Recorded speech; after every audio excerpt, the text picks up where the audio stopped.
Taigi, sveiki visi, prisijungė ir YouTube'as, žodžiu, šiandienos naujienas apžvelkime, ką rašo naujienos iš Vokietijos.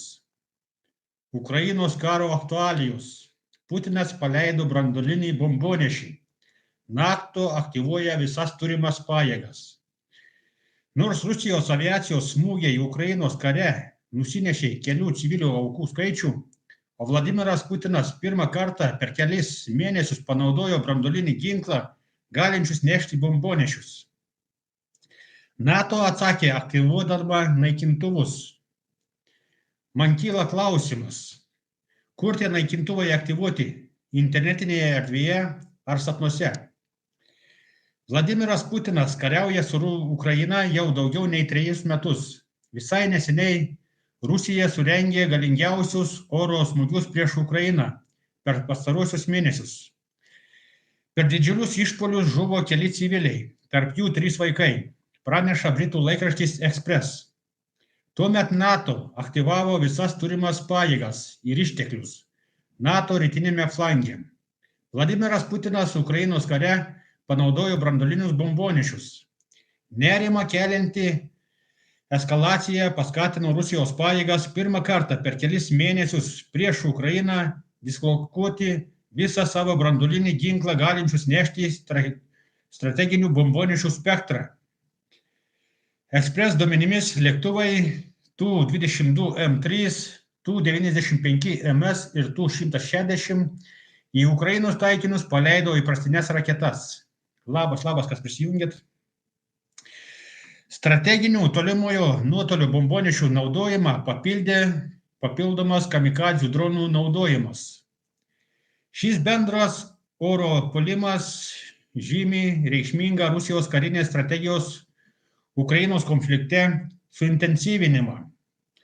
Rusijai suintensyvinus atakas prieš Ukrainą, Ukrainos pusė vykdo dronų atakas Rusijos teritorijoje.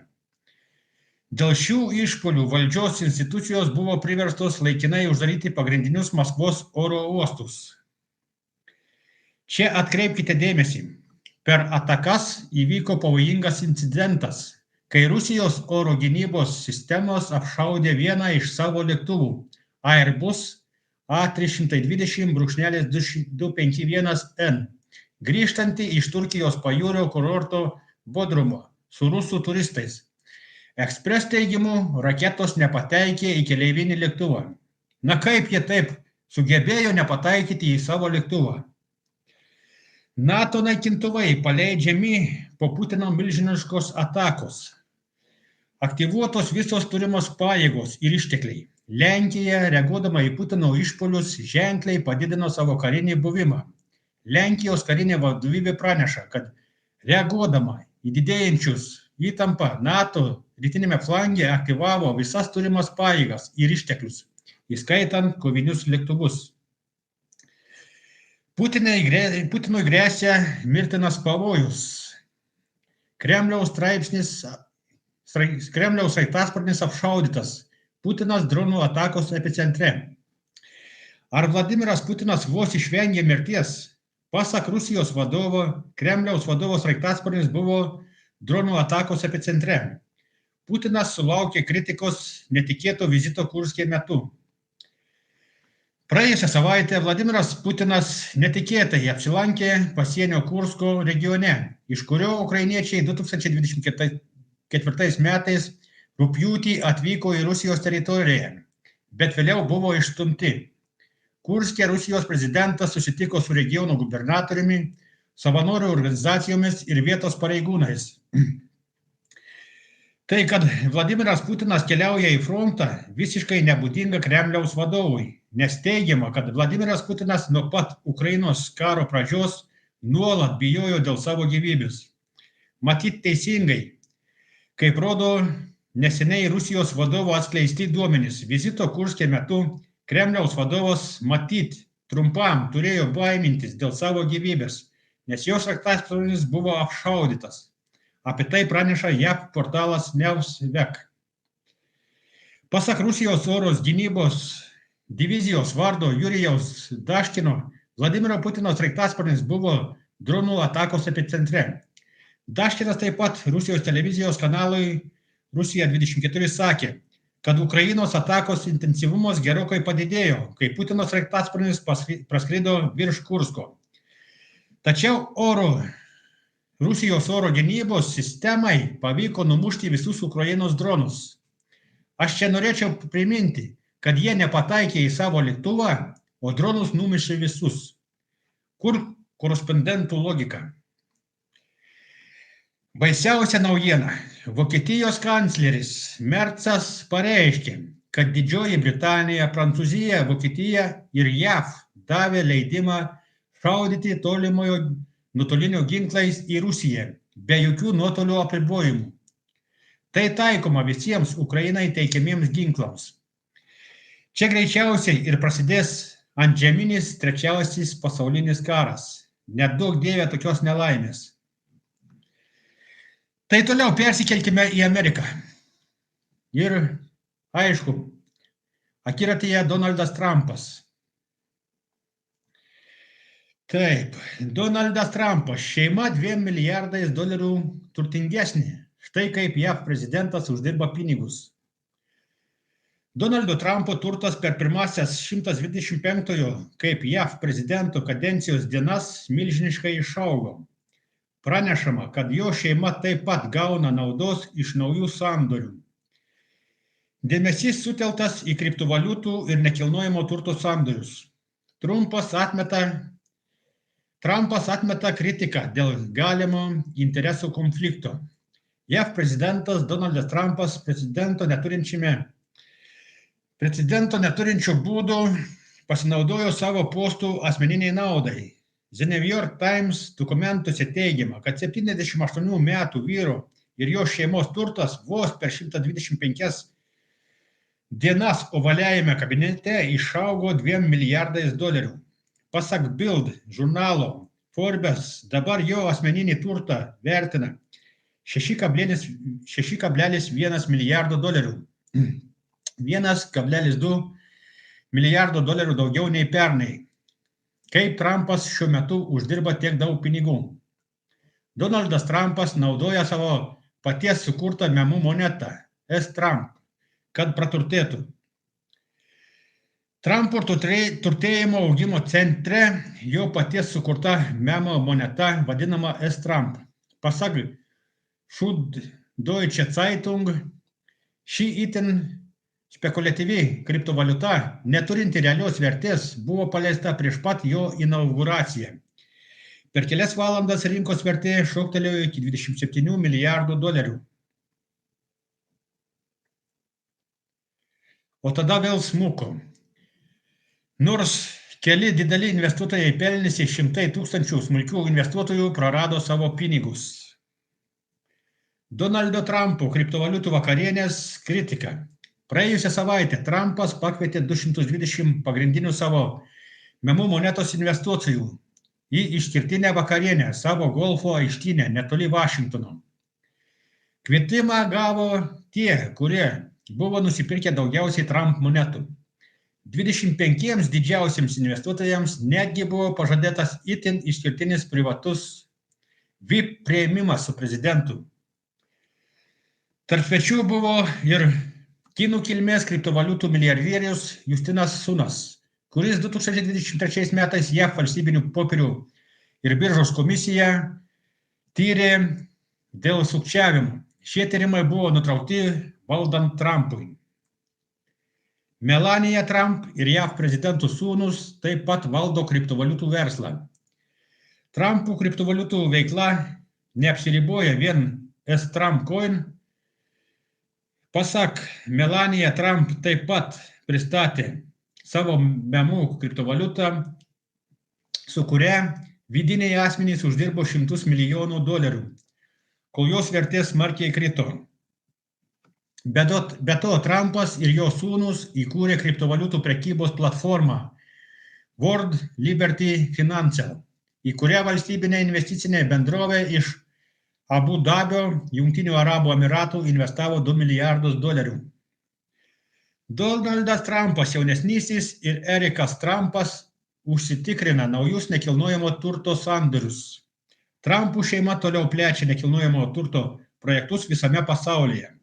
Pranešama, kad Donaldas jaunesnysis ir Erikas Trumpai tarpininkavo, sudarydami daugybę naujų sandorių Trump organizacijom įskaitant viešbučių kompleksas Belgrade, Serbija, 80 aukštų dangoraižis Dubajuje, Jungtiniai Arabų Emiratai, $5,5 milijardo vertės prabangus golf kurortas Dojoje, Katare, Džidos bokštas Saudo Arabijoje, $1,5 milijardo vertės golfo kurortas Vietname.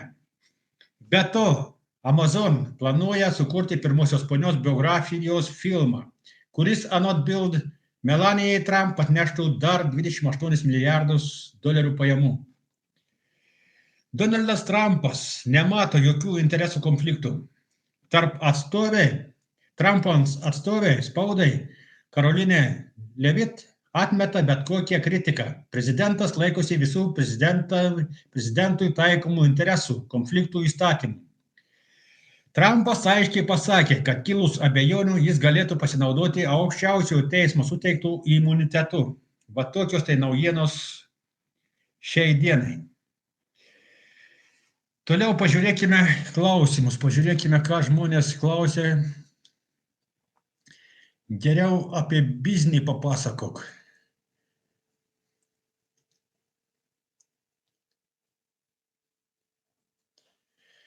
Taip, apie biznį, apie Trumpo biznį papasakojau. Daugiau klausimų nematau. Žodžiu, vat matot, kokios naujienos negeros.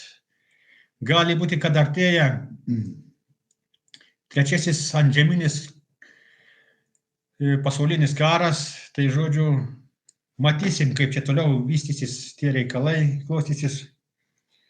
Nes ta politika toks dalykas, kad keičiasi sekundėm visi politiniai įvykiai. Tai žodžiu, vėliau įdėsiu įrašą, kaip susikurti nemokamą internetinę svetainę pačiam lengvai. Taip pat, aišku, norėčiau pasakyti, kas norite apie biznius, dabar naudokitės būtent kaip biznius susikurti ar kažką tai reikia naudoti dirbtinius intelektus, nes šiai dienai dirbtiniai intelektai labai gerai padeda plėtoti verslą, greitai viską susikurti, pasidaryti. Aš į savo svetainę Alfa reklama vėliau įkelsiu daug naudingų internetinio įrankių dirbtinio intelekto, kuriuos galėsite lengvai paspaudę ir į juos įeiti tiesiai. Ir žodžiu, jie veikia visomis kalbomis, todėl nereikia perversti tekstų. Galite juos kreiptis lietuvių kalbą, nereikia būtent tik anglų ar dar kitą kalbą. Tai žodžiu, labai patogu dirbti su jais, labai daug informacijos geros duoda. Aišku, su jais ten nereikia bendrauti kaip su žmogumi, nereikia rašyti, kad labas, kaip sekasi, nes jie susiklaidinti gali su tokia sistema, nes kitą kartą, kai jūs parašysite labas, jis parašys, kaip sekasi. Todėl reikia jam duoti konkrečias užduotis ir jis vykdo. Na, apie tai aš greičiausiai irgi padarysiu video, kaip su jais patogu naudotis. Tai va, tokiais verslo įrankiais, žodžiu, šiai dienai labai patogu, nes norėjau anksčiau padaryti įrašą, bet neradau, kaip prisijungti ir demonstruoti ekraną prie YouTube'o. Tai dabar suradau įrankį, dar šiandien pastudijuosiu, gal jau iki vakaro ir įkelsiu pirmąjį video, kaip svetainę kurtis nemokamai, kaip naudotis įrankiais. Žodžiu, daugės tokių laidų, kad žmonės galėtų nemokamai pasinaudoti visomis paslaugomis ir pasidaryti savo internetinę svetainę ar netgi susikurti verslą, nes šiai dienai visa ta informacija yra mokama, visi už tai ima pinigus. O mane remia Putinas ar Trumpas, nežinau, kas mane remia, Jūs žinote, jūs atsakykit. Aš tai nežinau, kas mane remia, tai žodžiu, todėl darau viską nemokamai.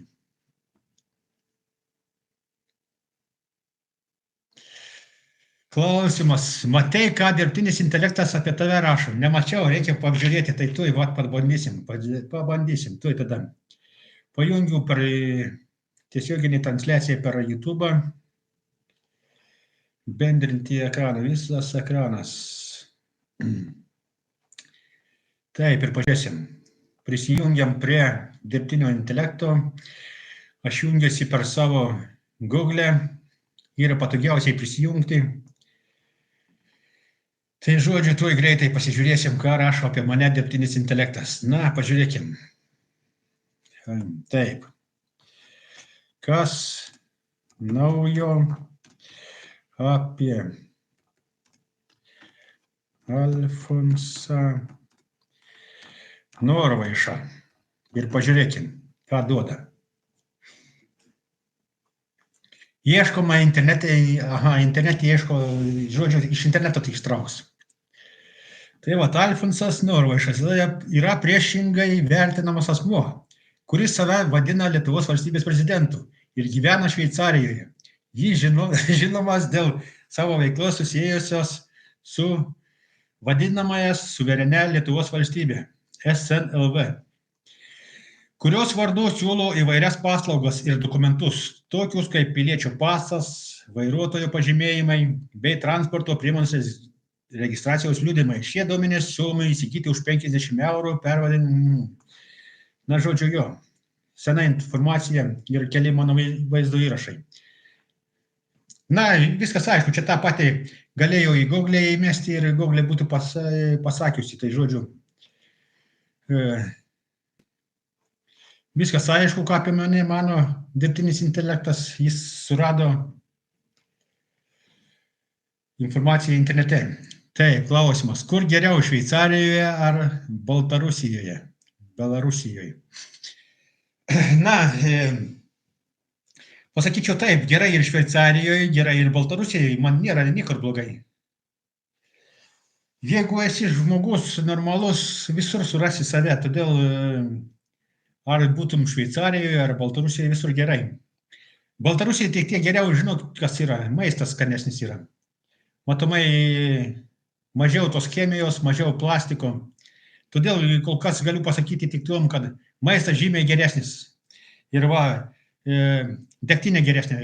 Ragavau degtinės, tai žodžiu, nuvažiavau į parduotuvę, pardavėjus paklausiau, sakau, parekomenduok kokią degtinę, į specialią parduotuvę, kur vien degtinė pardavinėjama. Sakau, parekomenduok degtinės, tai žodžiu, parekomendavo ir sako, va čia pagaminta iš alfa spirito dar, va, iš alfa spirito, tai žodžiu, ir žodžiu, va, tai vakar kaip tai buvo proga, paragavau ir žodžiu, ne vakar, už vakar. Visai nebloga degtinė ir pagirių nebuvo, tai žodžiu, variantas neblogas, tai žodžiu, ieškokit kristalinės gamybos degtinės. Čia nemokama reklama kristaliniai degtiniai. Tai žodžiu, aš gėriau degtinę pavadinimu Tuman, tai žodžiu, nebloga.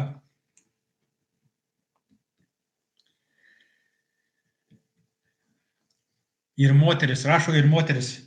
Na, apie moteris, ką aš galiu apie moteris pakalbėti. Moteris yra paslaptingos, kaip ir vyrai paslaptingi, todėl apie jas čia kalbėti galim be perstojų, moteris įvairios, žodžiu. Yra, aišku, moteris yra gražesnis negu šveicarės, palyginus į gryną veislę šveicarės.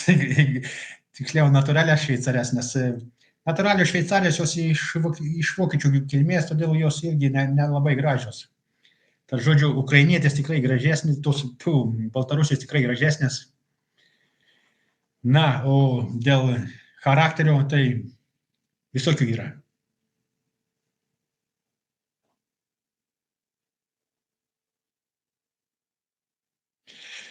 Jei nepameni, kada ragavai, tai vakar pachmielas buvo geras. Ne, nebuvo jokio pachmielo, atsigėriau kavos ir viskas. Žodžiu, sakau, nebuvo pachmielas. Aš irgi galvojau, kad reikės alaus nusipirkti, bet nereikėjo jokio alaus. Tik vakar dieną mažiau dirbau, žodžiu, daugiau vaikščiau, biški gamtoje. Tai va, ir viskas tvarkoje. Todėl rekomenduoju ieškoti, jeigu būsit Baltarusijai, kristalinės degtinės, ten yra iš Alfa spirito, paklauskit pardavėjų, pasakys. Tai va, šiandien tiek, tada ruošiuosi įrankius studijuoti ir bandysiu padaryti, gal išeis iki vakaro padaryti įrašą ir įkelti apie svetainių kūrimą nemokamą. Jeigu ne šiandien nespėsiu, gal rytoj, tada jau vis tiek, vienu žodžiu, artimiausiu laiku jau bus įkelta ir į TikToką, ir į YouTube'ą. Žodžiu, mano daug video blokuoja, todėl geriausiai mane stebėti Telegrame. Kanalus prisijungimo rasite tiek YouTube ir Telegrame. Prisijungimo duomenys rasite mano profilyje, TikTok'e. Tai žodžiu,